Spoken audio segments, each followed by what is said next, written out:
Welcome and welcome to Enterprise Friday on Enterprise. All right, and it's nice having you join us yet again. This is Enterprise Morning, reaching you from Enterprise Television from our corporate headquarters in Lagos State, Nigeria. Thank you so very much for joining us wherever it is you are doing that from around the world. Very so excited to have everyone today. And remarkably, today is... Today is Ash Wednesday. Ash Wednesday, yes. I love to believe it's the beginning day for Lent. I love to believe. Yes, and Ramadan. And Ramadan. Coincidentally, Muslims, both yes. are coming together. Yeah. And which means it's going to be a very fruitful year for Nigeria. Definitely. Because the two religious groups are actually fasting together. Yes. Fasting at the same time for the good and for prosperity for our great country in Nigeria. I would love everyone to be part of that experience, and possibly that might maybe help leadership in this country see reasons to be good. And I feel that most of our leaders now will be so busy because they want to be intentional about this season. Okay. Since it's Ramadan, and some of them are Muslims, so they have this belief that when it's Ramadan period, they are pious. Yeah, they are calm. You but, hardly hear their but what voice. happens after that? They go back to their normal We'll be politics. changing them.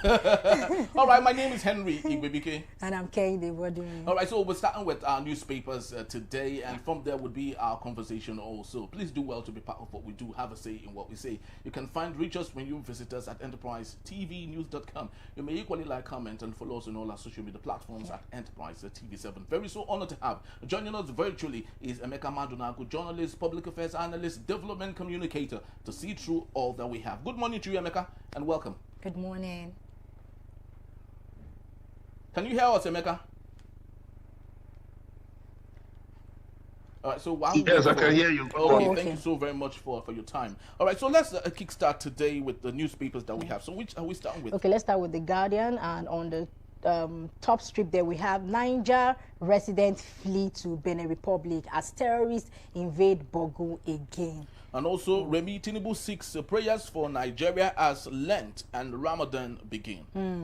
So, beside that, we have Zamfara government alleges exclusion from FG support over party affiliation. And also, experts raise alarm over drug use surge in Nigeria and others. Okay, the big story there we have electoral reform crisis. 2027 elections take shape as APC majority prevails, legal tussle looms. Emeka, let's talk about that. Finally, the National Assembly, under the 10th National Assembly, that is, under Senate President Godswill Akpabio, both the Rep and the Senate have come in unison to say that they would allow for e-transmission and the manual as backup, which is looking more like having PHCN, which is the source of electricity supply in Nigeria, and generator, which is the substitute. But you all know that generator is what Nigerians depend on more than PHCN. What's your take on this, Emeka?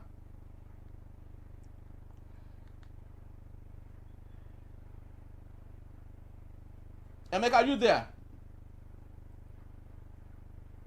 All right, so while we wait for Emeka, I'd love to believe it's a bit of communication glitch. Yes, can you hear us, Emeka? Can hear you. Okay, beautiful. Okay. So did you get the question? No. Sorry, please run it again. All right. So we're speaking to the issue of electoral reform crisis. 2027 election takes shape as APC majority prevails, legal tussle looms. We have this same story, which is equally making big headline stories on other newspapers. Other papers says 2027 reps cave in, back Senate on Electoral Act amendment. Others have it 2027 elections. Lawmakers protest as National Assembly OK's e-transmission and manual backup. So the big question, Emeka, is now that the 10th Assembly had allowed for e-transmission, manual backup, does this look like a Nigeria where we used to have PHCN, or where we still have PHCN and generator as a backup? But Nigerians depend more on generator, which is the backup, than the PHCN, which is a budgeted electricity supply for Nigeria. Yeah, you got it right now. I mean, it's the same of the same. You know, in this day and age, you see people, so-called political leaders, lying through their teeth. You know, saying that some places cannot be covered by, telecommunications. But the telcos have said that as far back as 2018, that Nigeria had high coverage, clear coverage. But you see, when people claim they're in power, but they know they do not, they have not done anything, worthy of the people's mandate. Of course, you see them trying to, create a lacuna, here and there. Look at some of the elections that were held. You saw the result on the IRF. The manual result that came out after coalition was different. So it is a political culture. The problems of Nigeria are tied to the political culture. We have politicians who are not leaders. They are just interested in looting the treasury, just occupying power, killing, rigging. They are not interested in national development. And truly, it is unfortunate. But I hope somehow or the other will get past this. Electronic transmission must be 100%. There is nothing like manual transmission. No, we won't accept that. Thank you. You know what? I like the fact that even the youth, the protests that happened in Abuja, I like the fact that we are now, we've woken up and we're trying to, get what is right.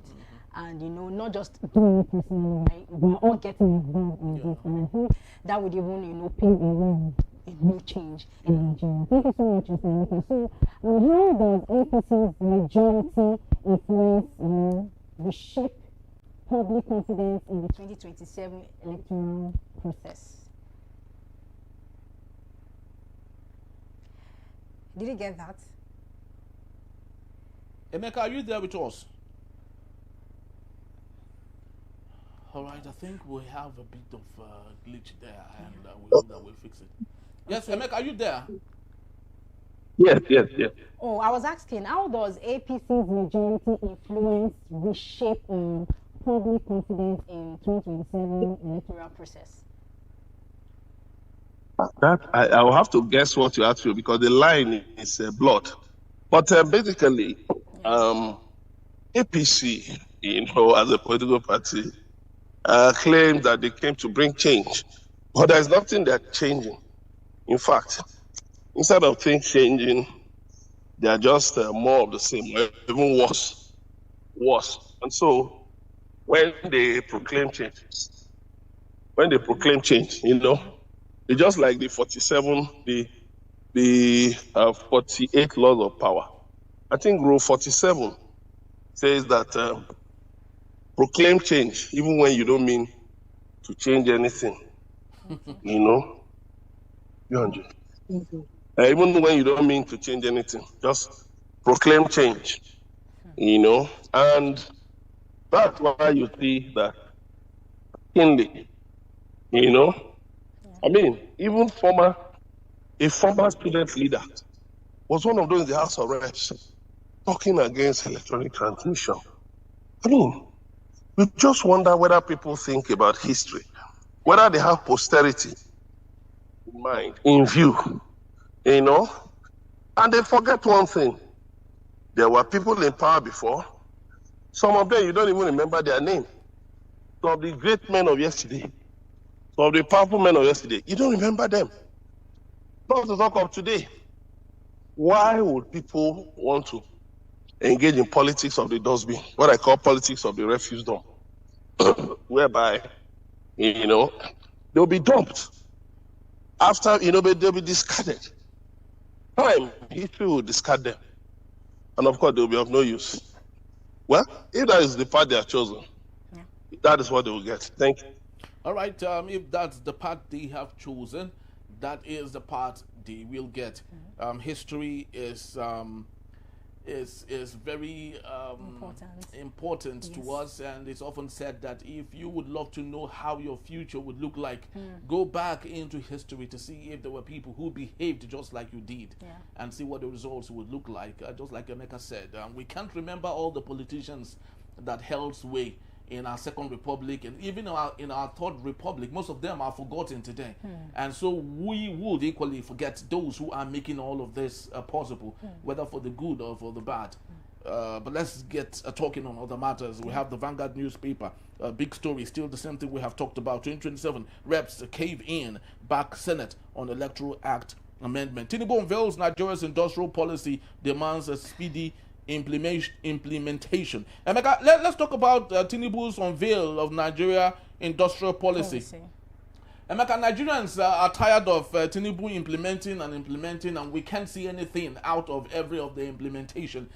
Sometimes back, I would love to believe ending of the last year, 2025, he unveiled about 2,000 tractors to farmers in Nigeria. Up until today, Emeka, no farmer had received any tractor. No organization, they asked them to come in groups, right, so they can make good use, finance that or do whatever. They still cannot afford it or can't even get close to the tractors. When would we be tired of seeing President Bola Ahmed Tinubu implementing things that we can see at the end of the day? Yeah, that is what you call performative fraud. They just keep performing like Nollywood, movie producers. They just keep bringing up one thing to keep busy. They are busy but not productive. You don't need to launch any Nigerian industrial development, whatever. These things have been launched since the 60s. They've been launched since the 60s. I mean, when we had the regions, the Western region had its own industrial policy, the Eastern region had its own industrial policy, and the North had its own. That's why you had the textile mills. You had the various factories. Even private individuals. There was this man called Chief Ferdinand. I've forgotten his surname. But he was a prominent industrialist in Imo State. One of the few individuals who embraced industrialization early. You had a lot of people. Then, how many will I begin to name? You had all the Exide batteries, you had Berek, name it. But what killed them? We went devaluing the Naira, so imported products became cheaper than locally made ones. We didn't develop our resource base. We reverted to oil, so because there was oil, and so, we could, we didn't mind. We're not interested in developing our industrial base that up to today, manufacturing has not contributed more than 10% to the GDP. So it's sad, really. It's sad. Okay, how does this policy address Nigeria's industrial stagnation? When it comes to bringing up policy, and when you bring up the policies, or when the government bring up the policies, we don't see at the end of the day, we can't even see the result, or we can't even tell what it's going to be. So how does this now address Nigeria's industrial stagnation? Your voice is muffled as you're talking, but it's okay. But were you able to get my question, sir? All Tinubu has just done. It just, like I said, it's just magic. I'm sorry, it's just a show. There's nothing to hold on to. Because you see how power supply crisis, we are still in the power supply crisis. Yeah. We are still in a power supply crisis. No power supply. Look at the cost of importing industrial raw materials. It's still very high. And then the cost of clearing. What about the cost of clearing them? It's still very high. Look at the custom. Denying that they've been arbitrarily fixing exchange rate for import. So what do you have? There's insecurity all over the reckless devaluation of the Naira and the reckless borrowing have raised, the cost of debt servicing so highly that we have to spend a lot of money, on debt servicing. Not even debt repayment, debt servicing. So when you look at all these things, when you look at So when you look at all these things, like, it's difficult to produce locally, because the government, again, is not actually interested in local production. It's not interested in people bringing in money, briefcase investors, portfolio investors, bringing in money into the money market and the capital market. Buying treasury bills, buying bonds, and then you can imagine $16 billion has come into Nigeria in recent years, but out of it, only 3.3% was actually foreign direct investment. In terms of money that actually, went towards real investment, sustainable investment. So, by the time all these things, come to an end, and then they pay the investors, what will happen next? So that's where the problem is. Thank you. Yes, that's where the problem is, and we hope that things would get better if it's possible to have that that is with the crop of leaders that we have. But we have other matters now from the Punch newspaper. 432 billion naira probe. EFCC extends El-Rufai's detention as lawyers pushes for a bail. We equally have other matters there. Cash crunch. Minister laments as 10 trillion naira capital funding stalls. Yes. Okay, we have Ondo APC chair beaten as party meeting erupts in chaos. Emeka, why do you think is this APC versus APC at this point? What is wrong with these people? They've been given the party. They are doing everything to ensure that the party wins, and now it's becoming an infighting. Is APC about to implode like we are seeing right now in Ondo State?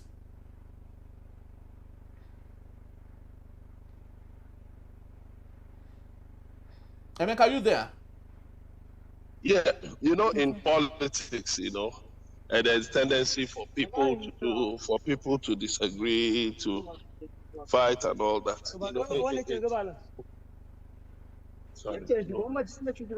There's a tendency for people to disagree, to quarrel, and all that. But they will resolve everything. It's not a problem. Infighting is not a problem. They will resolve everything. Thank you. All right, we hope that they resolve everything, and that's just about the time we have for now. And just to let you know, Emeka will still be here to take us on our main conversation when we return. Baba-Ahmed demands a full judicial probe into corruption claims, airport detention allegation, and a poison procurement scandal on El-Rufai and Ribadu. That in a beat. Enterprise morning at 8. Don't go anywhere. We'll be right back.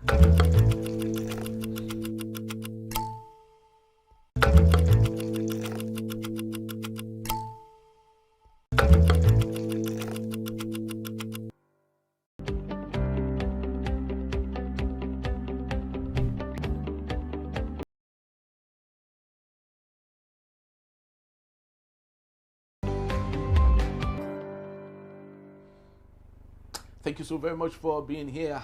Let's get talking on our main conversation for today. And we have that former special advisor to President Bola Ahmed Tinubu, Hakeem Baba-Ahmed, has urged the former Kaduna State Governor, Nasir El-Rufai, to concentrate on clearing his name over corruption allegations rather than escalating his dispute with National Security Advisor Nuhu Ribadu. Speaking on the political paradigm on Channels Television, Baba-Ahmed described El-Rufai as, quote, a very difficult person to advise, end of quote, and said he should limit the damage by addressing claims that he misused public funds.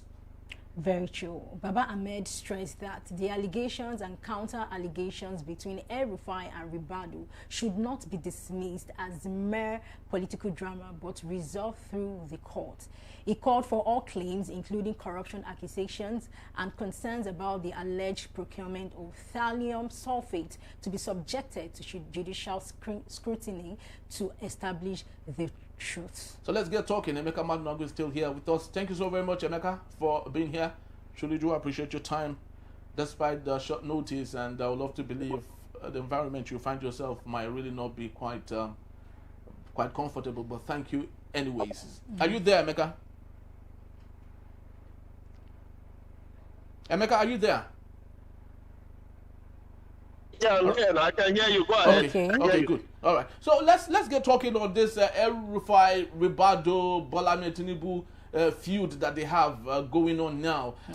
Do you feel any remorse for what is meted out on El-Rufai at a time like this? Now, this is a personal thing, just before we get into what it means for Nigerians. No, this is a one-on-one now. How much of remorse do you have for El-Rufai?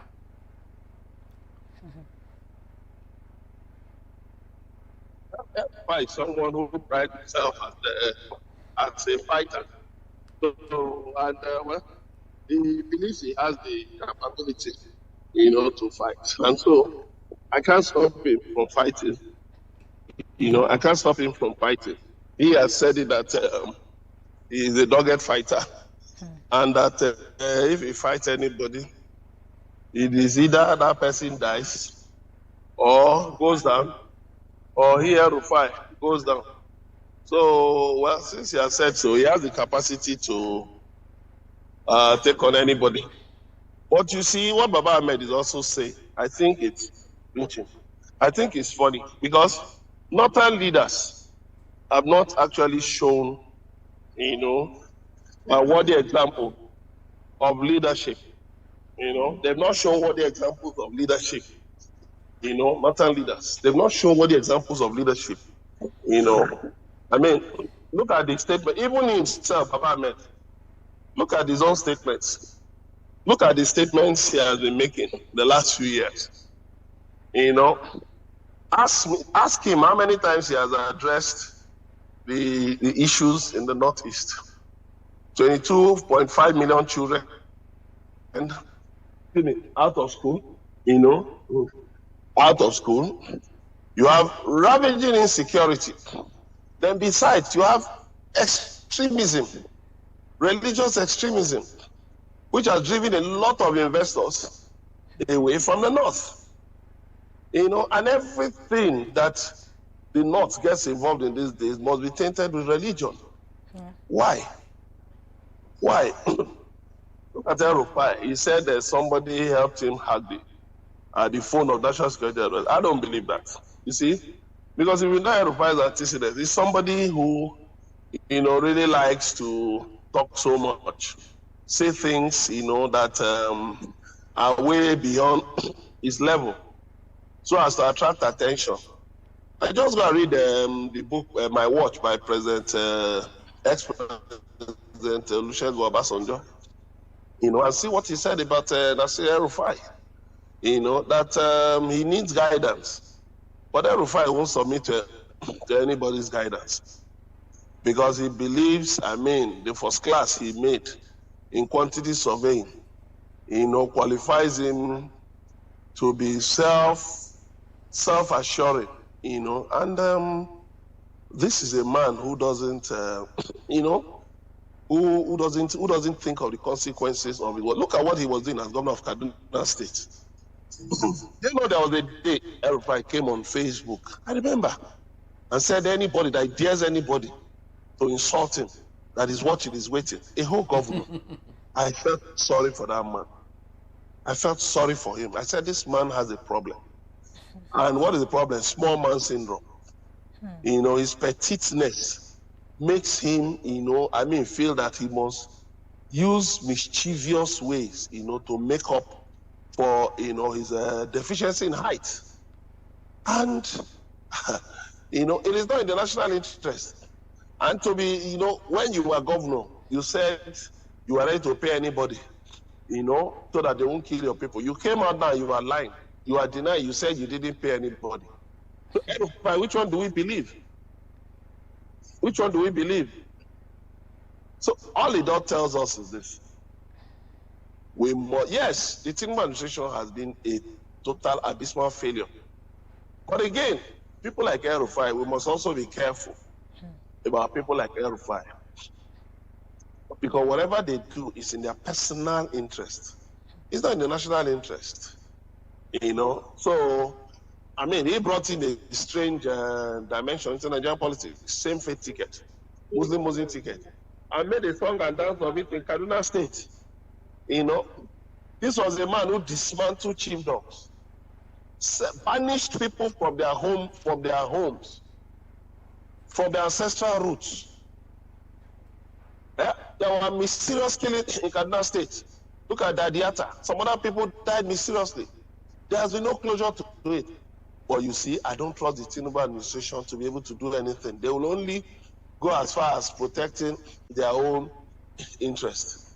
That's all. They will not work to protect the interests of Nigerians.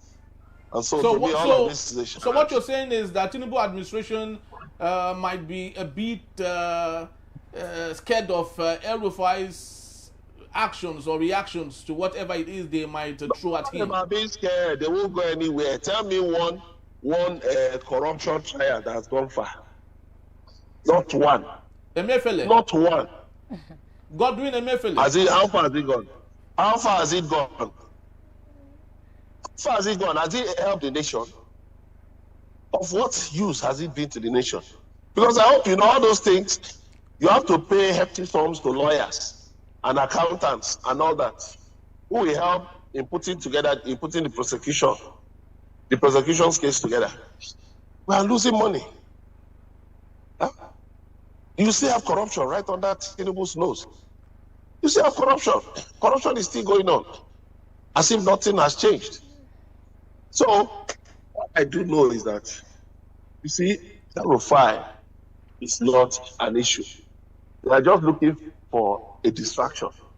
It's just like a distraction that they arraigned him for hacking. He said, for saying that he hacked the phone of national security, that somebody helped him to hack the phone of national. How do you build a case on hearsay? That somebody said this, and then without investigation, you now go and hold him. Was the phone actually hacked? When was it hacked? But you see, you just have people who have nothing to offer. People in leadership who have nothing to offer. So all these distractions are like music to their ears. They are like music to their ears because they have nothing to offer. And that is the kind of thing we have seen in this administration. No seriousness, no attention to serious issues. Just pandering to hearsay, to gossip, lying, propaganda, falsehood, So what do you expect from them?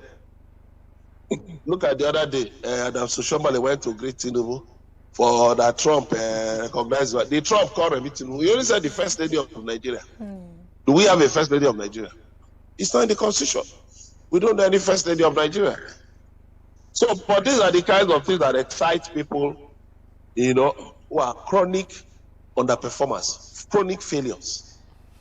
And that is the sad thing we have seen. Thank you. I think it's high time for our leaders to put Nigeria first before their personal interest to anything. All right, so how might the El-Rufai Ribadu rift influence northern political alignment ahead of 2027? Both of them are fighting for 2031. That's it. Just like some Southeast governors are also fighting for who will be running mate in 2031.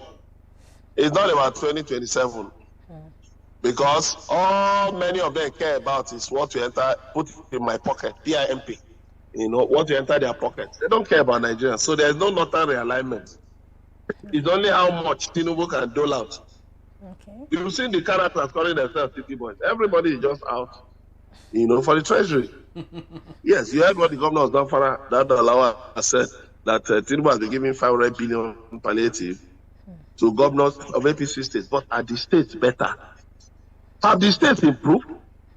Yes, governors are awash with cash, but low in IQ, low in output, intellectual output. Nothing. They cannot perform. They are not even showing any pretense to performance. So, there's just the only thing about 2027 how much cash Tinubu can dole out. That's all. Because he cannot ride on any performance. He knows he has failed woefully. He knows. So when you ask people, tell us how you have performed, they cannot point to anything. Yeah.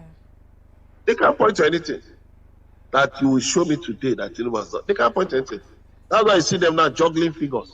They said they brought down inflation to single digits, 8.8, their food inflation. But go to the market now, price things. Yeah. Purchasing power has fallen, has gone down drastically. So a lot of people cannot even afford basic food. Go to parties, see how people are rushing leftover.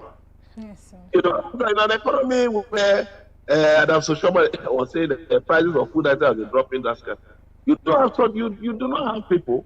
You don't have people rushing leftover food. Productivity is at the lowest ebb. How many people are where are the jobs? Where are the jobs? Where are the factories? Where are the exports? Where are the agro-processing products for exports? And they are telling you that the naira is stabilizing. How? Naira is stabilizing how? When we are generating, when we have to spend about 70%, you know, of our budget on debt services. So how is the naira stabilizing? You don't have exports. You don't have solid exports. How is the naira stabilizing? So that's why they will be more interested in chasing shadows with El-Rufai. Chasing who is El-Rufai? Should just be an investigation by the DSS, and then if anything is found, yes. If nothing, you dismiss it. But now they've gone to court to stop El-Rufai from saying more. That's it. They will rush to court quickly to stop that person from saying more. That's all. So when it's granted bail now, the judge will just say, okay, status quo ante bellum. Okay, everybody just stay, maintain your previous position. Okay, no comment. That's all. And they will stop him. It's not they know. Did they prove that what El-Rufai did what he said? Have they been able to prove it? Have they even investigated it?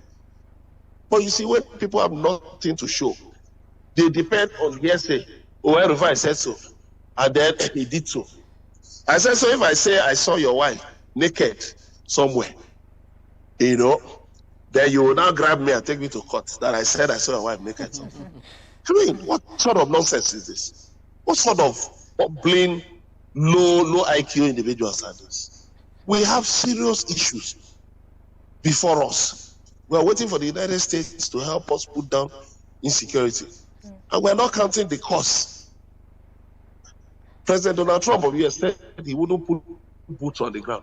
But now we have 100 US soldiers on the ground, setting up a military base in Borno State. And we are saying that we are cooperating with them. No, the development is not our mate. We are not mate. They will dictate to you and you will follow. That's all.